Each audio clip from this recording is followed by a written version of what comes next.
4 जुलाई 2024 को पड़ रही है गुरुवार मासिक शिवरात्रि। दोस्तों, यह मासिक शिवरात्रि आषाढ़ महीने में पड़ने वाली सबसे बड़ी मासिक शिवरात्रि है, जिसका बहुत ही बड़ा और विशेष महत्व होता है और ऐसा दिन पूरे साल में सिर्फ एक ही बार आता है। और दोस्तों, आप सभी लोग जानते हो कि मासिक शिवरात्रि का अगर सबसे बड़ा कोई उपाय है तो वो 108 चावल के दाने वाला उपाय है। तो दोस्तों, इस गुरुवार की मासिक शिवरात्रि के दिन आप लोगों को इस 108 चावल के दाने वाले उपाय को जरूर करना है। बहुत सारे लोग होंगे जिन लोगों ने इस उपाय को न किया हो, मतलब पूरा महीना निकल गया आषाढ़ महीने का, उन्होंने किसी भी दिन इस 108 चावल के दाने वाले उपाय को न किया हो। पर दोस्तों, आपके पास एक आखिरी मौका बचा हुआ है, जो कि 4 जुलाई के दिन। तो इस दिन आप लोगों को इस वाले उपाय को जरूर कर लेना है।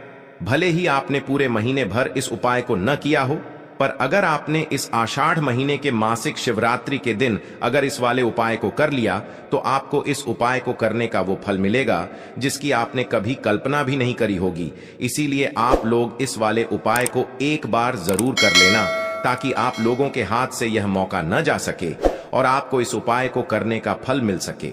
दोस्तों, यह उपाय पंडित जी ने अपनी अभी की ही शिव महापुराण की कथा में बताया है, जिस उपाय को आज हम आपको बहुत अच्छे से समझाने वाले हैं। इस वीडियो को देखने के बाद इस उपाय को समझने के लिए आपको कोई और वीडियो को देखने की जरूरत नहीं पड़ेगी। तो चलिए दोस्तों, उपाय को शुरू करते हैं।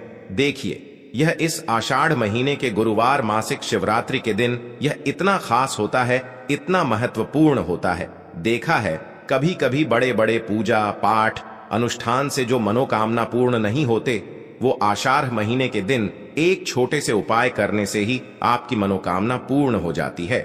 और बहुत सारे लोगों ने इस उपाय को किया भी है और उनको इस उपाय को करने का फल भी जरूर मिला है। अगर आप लोग भी इस उपाय को करना चाहते हैं, तो आप इस उपाय को पहले अच्छे से समझ लेना, सुन लेना, उसके बाद करना। आपको इस उपाय का फल जरूर मिलेगा। और इस उपाय को कर लेने से आपके घर में चाहे किसी भी प्रकार की दुख और समस्या क्यों न चल रही हो, आपको उसका कारण भी नहीं पता है कि भाई यह समस्या किस कारण से चल रही है। उसका कुछ भी कारण हो सकता है, जैसे पितृदोष हो सकता है या किसी भी तरह का मंगल दोष भी हो सकता है। तो इस दिन आप लोगों को यह वाला उपाय कर लेना है। यह एक ऐसा उपाय है जिस उपाय को अगर किसी विशेष दिन पर किया जाए, तो भाई उस विशेष दिन का जो है वह तो हमें मिलता ही मिलता है।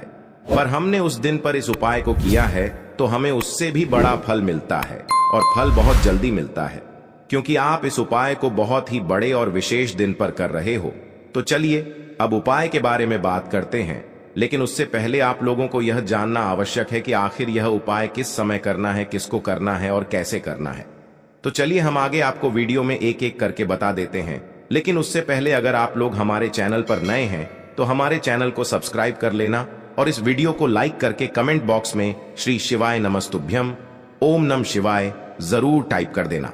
तो दोस्तों, इस 108 चावल के दाने वाले उपाय को हमें इस मासिक शिवरात्रि के दिन कैसे करना है, किसको करना है, किस समय करना है और कहां पर करना है, ये सारे सवालों के जवाब आपको इस वीडियो में मिल जाएंगे। और जो ये वीडियो देखेगा भाई, उसको 108 चावल के दाने वाला उपाय जरूर करना चाहिए, क्योंकि इस दिन एक चावल के दाने का भी बहुत ही बड़ा और विशेष महत्व होता है। और जब बात आ जाए 108 चावल के दाने की, तो ये सोने पे सुहागा वाली बात हो जाती है और ये एक बहुत ही बड़ा उपाय हो जाता है इस गुरुवार की मासिक शिवरात्रि का। तो अब दोस्तों, इस 108 चावल के दाने वाले उपाय को आखिर करना किसको है, सबसे पहले हम लोग वो बात जान लेते हैं। तो देखो, घर की जो बड़ी माताएं बहनें होती हैं, उन माताओं बहनों में से कोई भी एक बड़ी माता बहन इस वाले उपाय को कर सकती है। और दोस्तों, अगर आप चाहें तो अपने घर में से सभी सदस्यों को भी इस उपाय को करवा सकते हैं। अगर किसी व्यक्ति की खुद की कोई मनोकामना है, खुद की कोई दुख और परेशानी है जो कि वह अपने लिए ही करना चाहता है इस वाले उपाय को, तो वह खुद अपने लिए भी कर सकता है। बाकी अगर कोई घर में से ऐसा है जो कि अपने पूरे घर परिवार की सुख और शांति के लिए ये वाला उपाय करना चाहता है, तो भाई वह भी कर सकता है, उसमें भी कोई दिक्कत वाली बात नहीं है। कहने का मतलब ये है कि इस उपाय को हर एक सदस्य भी कर सकता है और पूरे घर परिवार के सदस्य के लिए घर की बड़ी माताओं बहनों में से कोई एक माता बहन भी कर सकती है। माताएं बहनें अगर घर में उपस्थित न हो या वो यह वाला उपाय न कर पा रही हो तो फिर घर का कोई बड़ा सदस्य भी इस 108 चावल के दाने वाले उपाय को कर सकता है, चाहे फिर वह पुरुष ही क्यों ना हो। उसमें कोई भी दिक्कत वाली बात नहीं है। अब दोस्तों, इस 108 चावल के दाने वाले उपाय को हमें करना कहां पर है? हमें इसे शिव जी के मंदिर में जाकर करना है। बहुत सारे लोग प्रश्न करते हैं, हर एक उपाय को करते समय क्या हम इस उपाय को घर पर कर सकते हैं?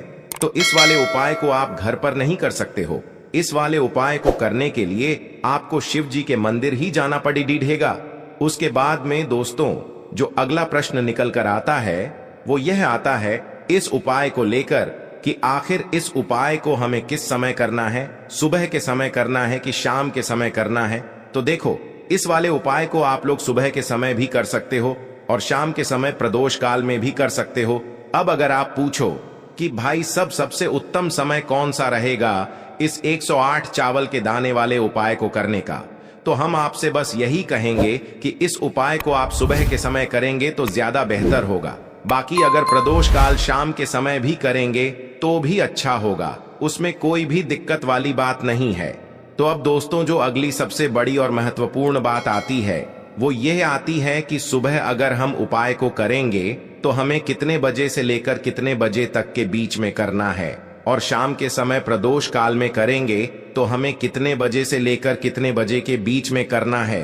तो देखो, सुबह जितनी जल्दी हो सके आप उपाय को करने की कोशिश करना। बाकी अगर किसी कारणवश लेट भी हो जाओ, थोड़ी देर भी हो जाए, तो 10 या 11 बजे तक भी आप उपाय कर लेना, पर 12 बजे से ज्यादा देरी ना हो, ठीक है? इस बात का ध्यान रखना। उसके बाद में दोस्तों, अगर शाम के समय प्रदोष काल की बात करें, प्रदोष काल का जो समय होता है वो शाम के 6 बजे से शुरू हो जाता है। मतलब शाम के 6 बजे से लेकर 7 बजे के बीच का जो समय होता है, ये समय प्रदोष काल का समय होता है। पर अभी जो मौसम चल रहा है, इस मौसम में जो है शाम बहुत देरी से होती है, तो आप इस उपाय को 7 या 8 बजे के बीच में भी कर सकते हो। मतलब शाम के 6 बजे से रात 8 बजे के बीच में आप कभी भी इस वाले उपाय को कर सकते हो, उसमें कोई भी दिक्कत वाली बात नहीं है। अब दोस्तों, यहां पर इस उपाय को लेकर एक और सबसे बड़ी बात यह निकल कर आती है कि इस 108 चावल के दानों को हमें लेना कहां से होता है, और हमें इस उपाय को करने के साथ में क्या और कुछ भी सामग्री ऐसी होती है जो शिव जी के मंदिर लेकर जानी पड़ती है। तो देखो, यहां पर हम आपको बता दें, सबसे पहले आप लोग यह जान लो कि यह जो 108 चावल के दाने वाला उपाय है, सिर्फ और सिर्फ आप उपाय की सामग्री लेकर कभी भी शिव जी के मंदिर मत जाना, क्योंकि हमें भगवान के सामने यह नहीं दर्शाना है कि अगर हम भगवान शिव जी के मंदिर आए हैं तो अपने फायदे के लिए आए हैं। तो इसलिए जो भी पूजन सामग्री है, उपाय सामग्री है, 108 चावल के दाने, इसके साथ में आपको पूजन सामग्री भी जरूर लेकर जाना है। देखो, अगर सुबह के समय उपाय कर रहे हो तो सीधी सी बात है, 1 लोटा जल तो आप लेकर जाओगे ही जाओगे। वही 1 लोटा जल अगर मिट्टी का जल हो तो बहुत अच्छा रहेगा। मिट्टी का जल कैसे बनाया जाता है, इसके लिए हमने पहले से बहुत सारी वीडियोस बना दी है।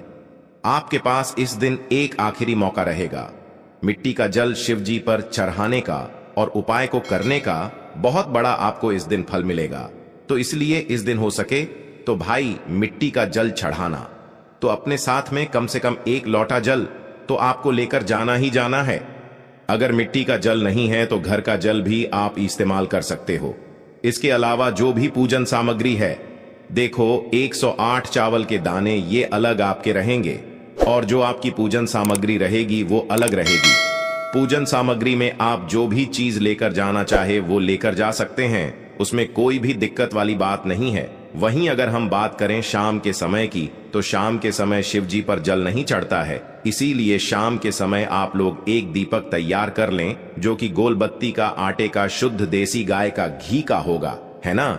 इस बात का आप लोगों को ध्यान रखना है और इस दीपक को आपको घर से जलाकर नहीं लेकर जाना है, भगवान शिव जी के मंदिर में जाकर ही जलाना है। इस बात का भी आप लोगों को ध्यान रखना है। अब दोस्तों यहां पर हमें इस बात को समझना है कि यह 108 चावल के दाने हमें लेना कहां से है। क्या हमें दुकान से लेकर आना है, या हमें अपने घर से लेना है, या कहां से लेकर आना है, और कौन से चावल लेना है, क्योंकि चावल भी बहुत प्रकार के होते हैं। तो देखो, इन सभी सवालों के जवाब आप लोग एक बात में सुन लो कि भाई ये जो उपाय है, इस उपाय में आपको ये नहीं देखना है कि भाई कौन से चावल है कौन से चावल नहीं है। बस जो भी चावल ले रहे हो वो चावल का दाना सबूत होना चाहिए, मतलब साबुत होना चाहिए, टूटा हुआ नहीं होना चाहिए, कटा पिटा नहीं होना चाहिए। ये बात आपको ध्यान रखना है। बाकी आपका चावल बासमती हो या सादा चावल हो या कोई सा भी चावल हो, उसमें कोई भी दिक्कत वाली बात नहीं है। तो सीधी सी बात है कि आपके घर के रसोई घर में जहां पर आप भोजन बनाते हो, वहां पर जो भी चावल आपके उपस्थित हो, उन चावलों में से अपनी एक कटोरी भर लेना या एक मुट्ठी चावल अलग से निकाल कर रख लेना। क्योंकि हम 108 चावल ही यहां पर इस उपाय में लेने वाले हैं, तो हमें यह चावल के दाने गिनकर निकालने पड़ डढ़ेंगे। इस बात का आप लोगों को ध्यान रखना है। तो अपने उस चावल की कटोरी में से या चावल में से 108 ऐसे चावल के दाने आप लोग निकाल लो जो कि टूटे हुए ना हो, कटे पिटे ना हो, जिनमें कोई दाग न लगा हुआ हो, है ना। अच्छे साबुत चावल के दाने 108 दाने आप लोग निकाल कर रख लो और इन्हें किसी भी एक कागज की पूड़िया में या किसी एक छोटी सी कटोरी में आप लोग रख लो, ताकि यह सुरक्षित रहे। आपके एक भी चावल का दाना इधर उधर ना हो और आपका उपाय भी पूरा अच्छे से हो जाए। तो भाई जैसे ही आपका उपाय की जो सामग्री है, 108 चावल के दाने ये तैयार हो जाते हैं, उसके बाद मैं आपको जो भी अपनी पूजन सामग्री है सुबह के समय कर रहे हो, तो एक लोटा जल या पूजन सामग्री जो लेकर जाना चाहो उसकी भी तैयारी कर लेना। और शाम के समय जा रहे हो तो भाई अपना जो दीपक है उसे तैयार कर लेना, ठीक है। और उपाय को करते समय शुद्धता का विशेष रूप से ध्यान रखना, ठीक है। सुबह सुबह स्नान करने के बाद ही उपाय को करने की आप लोग तैयारी करना। उसके बाद अगर शाम के समय की बात करें तो शाम के समय आपको स्नान करने की जरूरत नहीं है, पर शुद्धता का ध्यान रखना है। आपको स्नान तो नहीं करेंगे, आप हाथ मुंह धोकर भी इस वाले उपाय को शाम के समय प्रदोष काल में कर सकते हैं। इसमें कोई दिक्कत वाली बात नहीं है।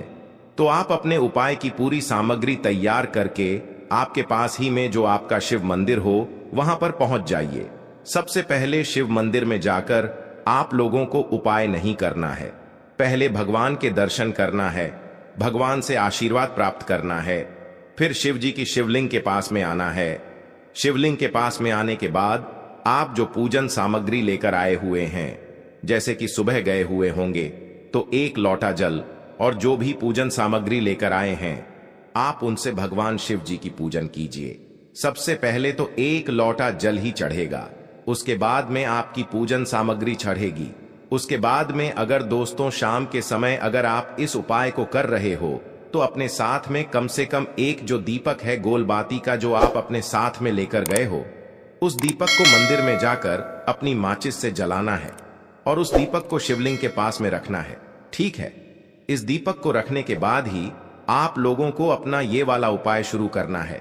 और दीपक को ज्यादा पास में मत रखना, वैसे भी गर्मी पड़ रही है, भगवान शिव जी को आंच नहीं लगनी चाहिए, है ना। तो भाई जैसे ही आपकी पूजा अर्चना हो जाती है, आप भगवान शिव जी को प्रसन्न कर लेते हैं, उसके बाद में शिवलिंग के पास ही में आप कहीं पर बैठ जाइए। सामने या आसपास जिस जगह पर आपको बैठना हो वहां पर बैठ जाइए और अपने वह 108 चावल के दाने अपने सामने निकाल कर रख लीजिए, क्योंकि अब यहां पर उपाय को यहां पर करने की आपको तैयारी करना है। और इस तरीके से जब आप उपाय करेंगे, पूजन सामग्री करने के बाद, पूजन अर्चना करने के बाद, तो आपको उपाय का फल बहुत जल्दी और बहुत बढ़ा होकर मिलेगा। तो अपने 108 चावल के दाने अपने सामने निकाल कर रख लेना। और यह जो उपाय है यह आपकी सीधे हाथ की हथेली से होगा, इसलिए इस बात का भी विशेष रूप से ध्यान रखना है। तो सीधे हाथ की हथेली का प्रयोग करके ही आप लोग अपना इस वाले उपाय को करना। अपने सामने जो भी आपकी कागज की पुड्डियां है उसको खोलकर रख लो, या कटोरी है तो भाई उसे अपने सामने रख लो और अपने वह 108 चावल के दाने निकाल लो, ठीक है। उसके बाद में दोस्तों अब आपको क्या करना है कि शिवलिंग आपके सामने होगी, तो आपने वह 108 चावल के दाने एक एक करके आपको शिव जी के शिवलिंग के ऊपर चढ़ाना है। कहां पर चढ़ाना है? शिवलिंग के ऊपर चढ़ाना है और कहीं पर भी नहीं चढ़ाना है। आपको अपने हथेली से तो शिवलिंग के ऊपर चढ़ना है, भले ही फिर वो अपने आप जलाधारी पर गिर जाए या मतलब वहीं पर गिर जाए, उसमें कोई दिक्कत वाली बात नहीं है, पर आप चढ़ाओ शिवलिंग के ऊपर ही।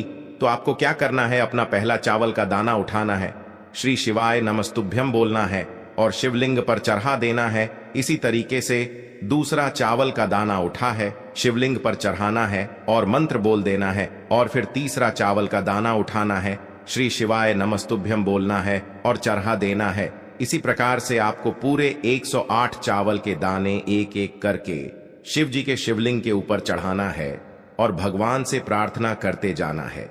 मतलब प्रार्थना तो आपको आखिरी में करना है, पर हर एक चावल के दाने को चढ़ाते समय श्री शिवाय नमस्तुभ्यम जरूर बोलना है। उसके बाद ही में यह चावल का दाना शिवलिंग के ऊपर आपको चढ़ाना है। जैसे ही आपके 108 चावल के दाने शिवलिंग के ऊपर चढ़ जाते हैं, तो भाई उसके बाद में आपको क्या करना है? भगवान से अपनी मनोकामना बोलना है। मनोकामना भी कब बोलना है? जब आपका 108 चावल का दाना आपके सीधे हाथ की हथेली में हो और आप उसे चढ़ाने के लिए जा रहे हो।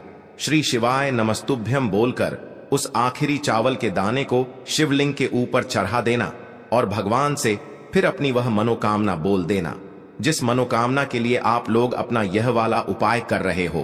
पर दोस्तों, उपाय को करने के बाद आप लोगों को 2 मिनट भगवान शिव जी के मंत्र का जाप जरूर करना है।